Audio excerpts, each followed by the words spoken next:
گویا کہ علم وہ زیور ہے جس کے ذریعے انسان اپنے پیدا کرنے والے کو پہچانتا ہے، علم وہ زیور ہے جس کے ذریعے انسان کا تعلق خالق کا سے پیدا ہوتا ہے، یعنی مخلوق کا تعلق خالق سے پیدا ہوتا ہے۔ علم کے ذریعے انسان اچھی اور بری کی تمیز کرتا ہے، علم ہی وہ دولت ہے جو انسان کو تنزل سے اٹھا کر لے کر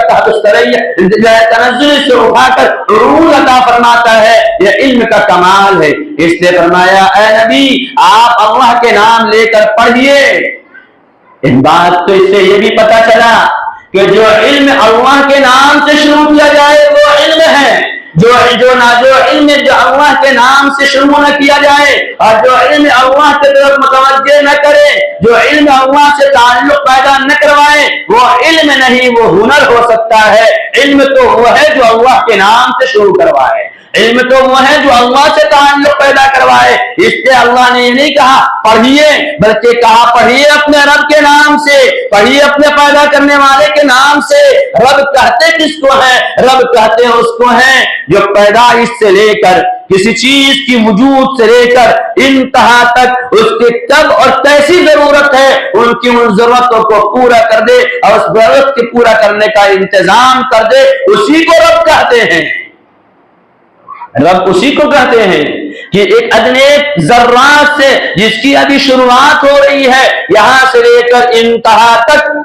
کب کیسی کس چیز کی ضرورت ہے اس کے وہ چیز مہیا کر دینا اور انتظام کر دینا، اس کے قابل اس کو بنا دینا، اس کو رب کہتے ہیں۔ یہ کام میرا اللہ کرتا ہے کہ جب ماں کے پیٹ میں تھے جس خوراک کی ضرورت تھی وہ کھلوایا، جب دنیا میں آئے جس خوراک کی ضرورت تھی ماں کی چھاتی میں انتظام کر دیا، ایسا انتظام کیا کہ نہ اسے گرم کرنے کی ضرورت ہے نہ اسے ٹھنڈا کرنے کی ضرورت ہے، بس اس کی خوراک کا انتظام اللہ نے آٹومیٹک ایسا کر دیا جس سے زیادہ فائدہ مند خوراک اس وقت بچے کے لیے کوئی ہو ہی نہیں سکتا۔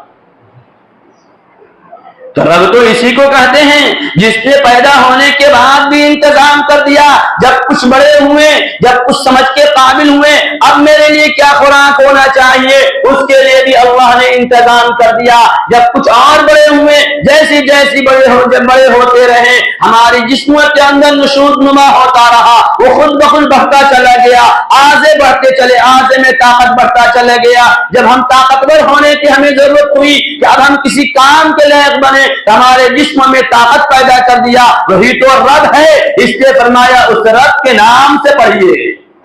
کسی اور کے نام سے مت پڑھیے۔ کسی اور کے نام سے اگر کوئی پڑھتا شروعات کرتا ہے تو وہ علم نہیں، وہ ہنر ہو سکتا ہے، وہ فتنے ہو سکتے ہیں۔ اس لیے آج دنیا کے اندر جو فتنے پنپ رہے ہیں وہ فتنے جاہلوں سے نہیں پنپ رہے ہیں، وہ فتنے عام طور پہ ان ڈگری والوں سے پنپ رہے ہیں جس نے اپنے علم کو تو سیکھا لیکن رب کے نام کے علاوہ سے سیکھا، رب کا نام نہیں لیا اور رب کے نام سے نہیں جڑا اور رب کا نام نہیں سمجھا اور رب سے اس کا تعلق نہیں بنایا تو وہ ہنر تو اس کے اندر آ گئے، وہ اپنے آپ کو بڑا علم والا تو سمجھنے لگا لیکن اس کے ذریعے فتنے وجود میں ہونے لگے۔ اس لیے کہ جب انسان رب کے نام کے علاوہ سے پڑھے گا تو رب کی دی ہوئی کتابوں میں بھی وہ شک کرے گا،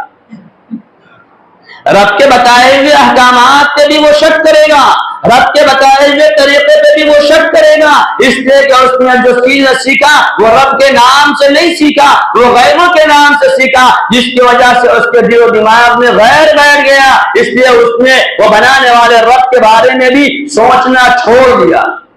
تو فرمایا پڑھیے اپنے رب کا نام لے کر، پڑھیے اپنے رب کو یاد کر کے۔ اس لیے رب کا نام لے کر پڑھنا یہ علم ہے، رب کے نام کو بھول کر پڑھنا یہ گمراہی ہے۔ تب وہ بندہ حضرت جبرائیل علیہ السلام کے پاس یہ قرآن کی آیتیں لے کر آئے۔ حضرت جبرائیل علیہ السلام کے جانے کے بعد پیارے آقا صلی اللہ علیہ وسلم سیدھے گھر تشریف لے جاتے ہیں۔ گھر جاتے ہیں تو آپ کے اندر کپ کپی تھی، آپ کے اندر گھبراہٹ تھا، آپ کے اندر بے چینی تھی۔ آپ گھر میں جاتے ہیں اور جا کر حضرت خدیجہ الکبریٰ رضی اللہ تعالی عنہ سے کہتے ہیں زملونی زملونی، مجھے کچھ اڑا دو، مجھے ٹھنڈا لگ رہا، کانپ رہے، تھرتھرا رہے۔ اور حضرت خدیجہ سے کہا مجھے اپنے جان کے خطرے لگ رہے ہیں، مجھے بڑی بے چینی لگ رہی، مجھے گھبراہٹ لگ رہا. اس لیے نہیں فرمایا کہ میری جان کا خطرہ لگ رہا کہ ہم نبی بن جائیں گے لوگ مجھے مار دیں گے، نہیں، اس لیے فرمایا کہ ہم اتنے کمزور انسان کہ ایک مرتبہ حضرت جبرائیل آئے آیت لے کر تو ہم برداشت نہ کر سکے، اور اب رگ رگ کے اندر ایسا محسوس ہو رہا جیسے سارے رگ ہمارے ٹوٹ گئے، وزنی ہو گئے، بوجھل ہو گئے. حضرت جبرائیل کا تو اب آنے کا سلسلہ شروع ہو جائے گا، اب تو وہ روز کچھ نہ کچھ لے کر آئیں گے، اب تو احکامات آتے رہیں گے، تو ہم تو بوجھ کو برداشت کر ہی نہیں پا رہے. کیا ہوگا میرا،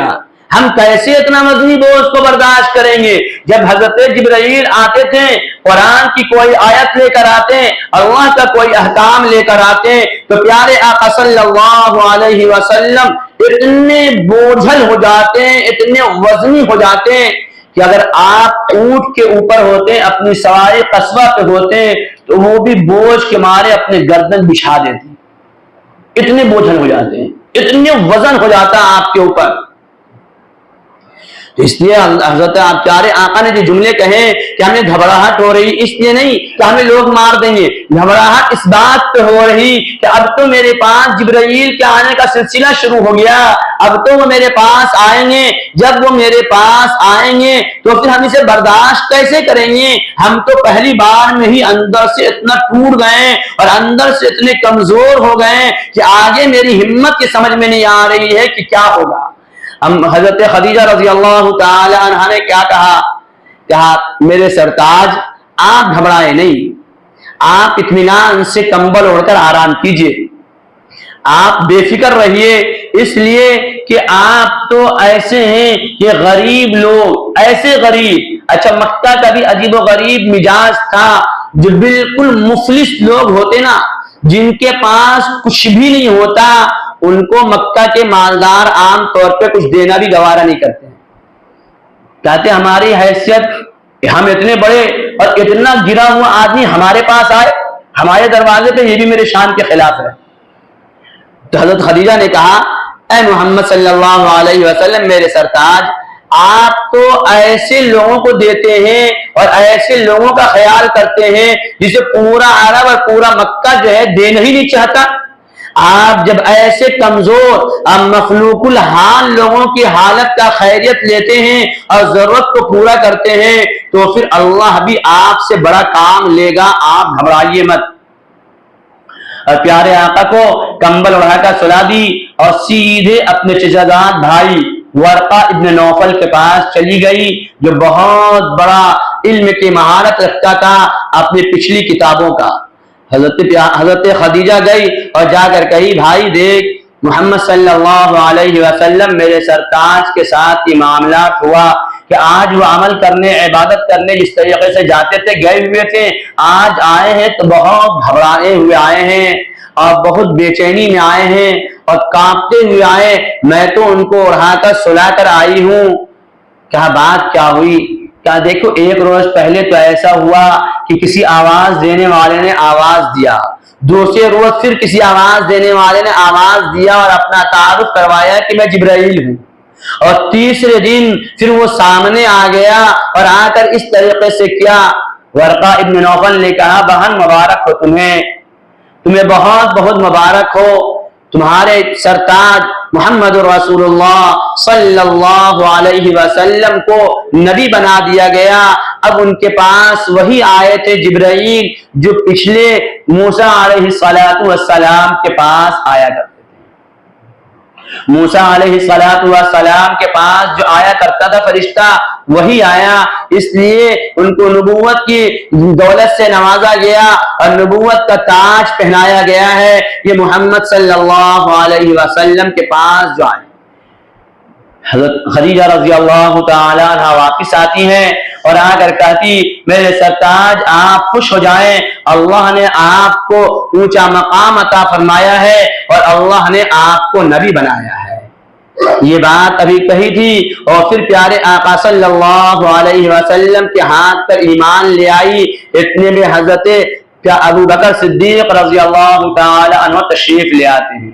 دیکھا میرے سردار، میرے دوست، میرے پیارے حبیب اوڑھ کر سو رہے ہیں۔ پوچھا ہے میرے دوست کیا بات ہے،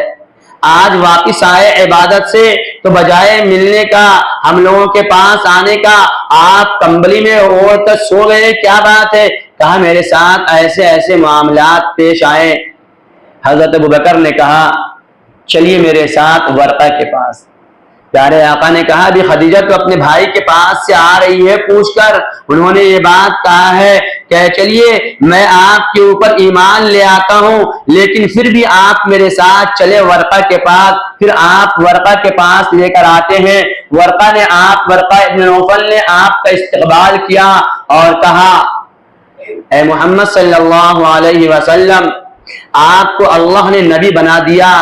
لیکن جب آپ پورے عروج پہ آئیں گے، جب آپ کے ساتھ مکہ والے دشمن ہو کر آپ کو مکہ سے نکالیں گے تو میں تو اس وقت بہت بوڑھا آدمی ہوں، میں تو آپ کا ساتھ بھی نہیں دے سکتا۔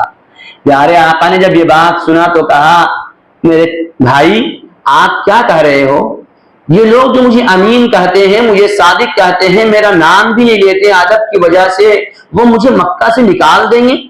ورقہ نے کہا ہاں یہ کوئی نئی بات نہیں ہے، پچھلے نبیوں کے ساتھ بھی یہ ہوا ہے کہ جس نے بھی رسالت کا اعلان کیا اور جس نے بھی نبوت کا اعلان کیا، ان کی قوم نے ان سے دشمنیاں کی، انہیں نکلنے پر مجبور کیا، تو آپ تو نبیوں کے امام بنائے گئے، آپ تو وہ نبی بنائے گئے کہ آپ کے آنے کی بشارت و خوشخبری تمام نبیوں نے دیا تھا، اور آپ کے آنے کی بشارت و خوشخبری پچھلی کتابوں میں بھی موجود تھی، اور آپ کا نام کا تذکرہ بھی پچھلی کتابوں میں تھا۔ جب آپ کو یہ مقام دیے گئے اور پچھلے جتنے نبی آئے وہ نبی ایک خاندان سے آئے، آپ کے خاندان بھی دوسرا ہے، تو یہ بات تو پچھلے لوگوں کو برداشت کرنا اور مشکل کام ہے، اس لیے آپ کو وہ ضرور نکالیں گے۔ پیارے آقا یہ بات سن کر بار بار ورقہ سے یہ بات دہرانے لگے، ورقہ میرے بھائی تم کیا کہہ رہے ہو؟ کیا یہ بات ممکن ہے کہ جس کو لوگ امین کہہ رہے،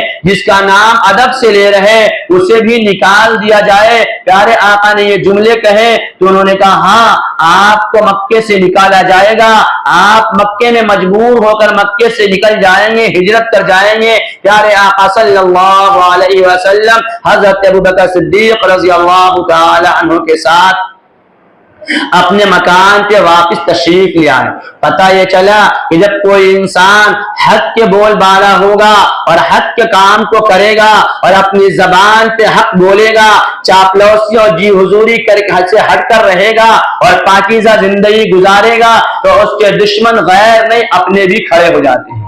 اور اپنے لوگ بھی دشمنی پہ آ جائیں گے، کیونکہ انسان جب حق بولے گا، جو حق بول کر اپنے آپ کو حق بات کی طرف لوگوں کو راغب کرنے کی کوشش کرے گا اور حق کی دعوت دے گا اور لوگوں کے سامنے حق اور امن و امان کی بات کرے گا، ان کے لوگ وہ لوگ بھی جنہیں سمجھ میں یہ بات آتی ہے کہ یہ لوگ ہمارے ہیں وہ بھی دشمن بن جائیں گے اور کہیں گے نہیں تم ہمارے نہیں ہو سکتے اس لیے کہ تم چاپلوس نہیں۔ یہ وقت یہ حالات اس زمانے میں نبیوں کے ساتھ ہوا، آج کے اس گئے گزرے زمانے میں بھی ان لوگوں کے ساتھ ہوگا جو حقیقت میں حق والے ہوں گے، جو حقیقت میں حق کے ساتھ دینے والے اور اپنی زبان پہ حق کہنے والے ہوں گے۔ دیکھو ہر ایک انسان، ایک بات میں کہا کرتا ہوں کہ ہر ایک آدمی اپنے جس طرح سے رہتا ہے، یہ جو بات بولتا ہے وہ اپنے آپ کو حق پہ ہی سمجھتا ہے۔ جس دن آدمی یہ سمجھ لے کہ ہم ناحق پہ ہیں تو سارا جھگڑا ختم ہو جائے۔ جھگڑے کا سارے دار و مدار تو چاہے وہ گھریلو جھگڑے ہو، معاشرتی جھگڑے ہو، زمین کے جھگڑے ہو، عہدے کے جھگڑے ہو، مال کے جھگڑے ہو، کسی چیز کا بھی جھگڑا ہوتا ہے وہ اس بات پہ ہوتا ہے کہ اگلا آدمی بھی اپنے آپ کو حق ثابت کرنے کی کوشش کرتا ہے اور اپنے آپ کو حق والی جماعت میں سمجھتا ہے اور اپنے کام کو حق سمجھتا ہے اور اپنے کام کے طریقے کو صحیح سمجھتا ہے۔ اسی وجہ سے یہ جھگڑے ہیں۔ جس دن انسان یہ سمجھ لے کہ نہیں یہ حق نہیں، میں غلط پہ ہوں، یا میرا انداز غلط ہے، یا میری بات غلط ہے، یا میرا طریقہ غلط ہے، سارے جھگڑے کا مسئلے کا حل ہو جائے گا۔ تو اب فیصلہ یہ کون کرے؟ یہ بتائے کون کہ حق یہ ہے غلط یہ ہے، تو اس حق اور غلط کی پہچان کرنے کے لیے، اس حق اور غلط کو سمجھنے کے لیے اور اس حق اور غلط کو کسوٹی میں جانچنے کے لیے اللہ نے ہمیں کتاب اللہ عطا فرما دیا، ہمیں پیارے آقا کا طریقہ عطا فرما دیا اور پیارے آقا کے طریقے ہمیں بتا دیے اور کہا دیکھو جب تم کہیں پہ پھنس جانا، جب تمہیں کہیں پہ لگنے لگے کہ یہ بات کیسی ہے، یہ لوگ تمہیں یہ کہنے لگے کہ یہ طریقہ آپ کا غلط ہے، یہ آپ حق پہ نہیں ہے، تو فوراً اپنی کسوٹی میں مت تولنا بلکہ پیارے آقا کی کسوٹی میں تولنا اور پرکھنا کہ حقیقت کیا ہے، اس کسوٹی کے مطابق ہے تو ہم حق پہ ہیں اور اگر نہیں ہے تو پھر ہمارا یہ بھول اور دھوکہ ہے۔ یہ ہم اپنے آپ کو یہ سمجھ رہے ہیں، جہاں چند لوگ ساتھ ہو جائیں، جہاں واہوائی ہونے لگے، ساتھ چلنے لگے، سلامی داغے جانے لگے، یہ اس بات کی دلیل نہیں ہے کہ حق پہ ہیں اس لیے یہ معاملہ ہے، نہیں، حق پہ ہونے کی وجہ سے نہیں، کبھی کبھی ایسے ہی بھی لوگ اپنے فائدے کے لیے کچھ کام کرتے چلے جاتے ہیں اور اپنے نفع کے لیے لوگ پیچھے ہو لیتے ہیں تاکہ لوگ سمجھیں کہ ہم ساتھ ہیں اور حقیقت کے اعتبار سے اس کا تعلق حق سے نہیں ہوتا ہے۔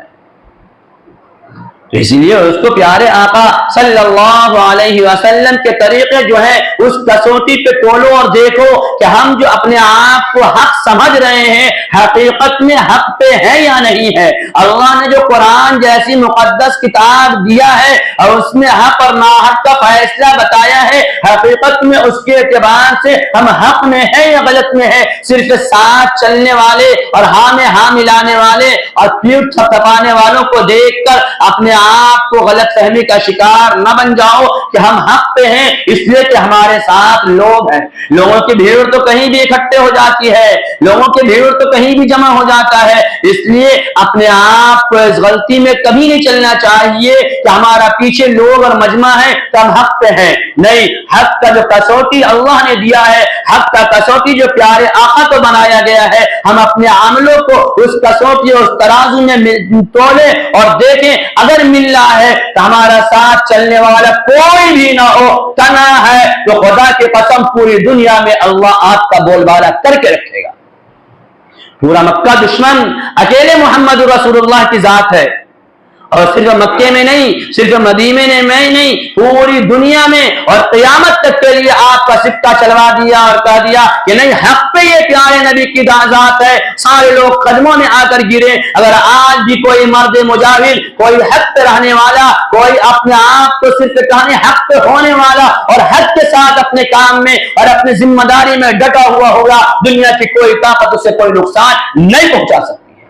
لیکن شرط یہ ہے کہ اپنے حق پہ ہونے کا صرف دعویٰ بھیڑ دیکھ کر نہ ہو، بلکہ اپنے حق کا کسوٹی میں تول کر اور ناپ کر اور پرکھ کر ہو۔ یہ کبھی ایسا تو نہیں کہ ہم اپنے آپ کو لوگوں کے ٹھیلنے اور بھیڑ کی وجہ سے ہم سمجھ رہے ہیں کہ ہم حق پہ ہیں اور حقیقت میں ہم حق پہ نہیں ہیں۔ اس لیے یہ معیار ہے ہمارا۔ تو پیارے آقا صلی اللہ علیہ وسلم ورقہ ابن نوفل کے پاس سے واپس آ گئے اور پھر اپنے گھر میں آرام کرنے لگے۔ باقی باتیں آئیں گی۔